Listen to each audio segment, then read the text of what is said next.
માનનીય સીપી સાહેબ દ્વારા નો ડ્રગ્સ ઇન સુરત સિટીનું એક અભિયાન શરૂ કરવામાં આવ્યું છે। આ અભિયાનના ભાગ અંતર્ગત રાંદેર પોલીસ દ્વારા આજે તમામ જેટલા બી રાંદેર પોલીસ સ્ટેશનની અંદર ડ્રગ્સ પેડલરો છે કે ડ્રગ્સ એડિક્ટેડ છે એવા તમામ વ્યક્તિઓને ઇસ્લામીય જીમખાનામાં ભેગા કરવામાં આવ્યા હતા અને એક શપથ ગ્રહણ કરાવડાવવામાં थी पुलिस द्वारा, रांदेर पुलिस द्वारा कि मैं ना ड्रग्स लूंगा ना ड्रग्स लेने दूंगा અને પોતાના પરિવારને કેન્દ્ર બિંદુ ઉપર રાખી અને આ એક અભિયાન શરૂ કરવામાં આવ્યું છે રાંદેર પોલીસ સ્ટેશન તરફથી।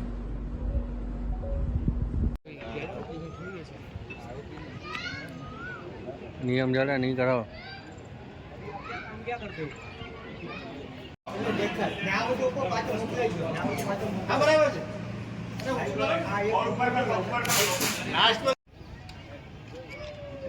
પાછું રિપીટ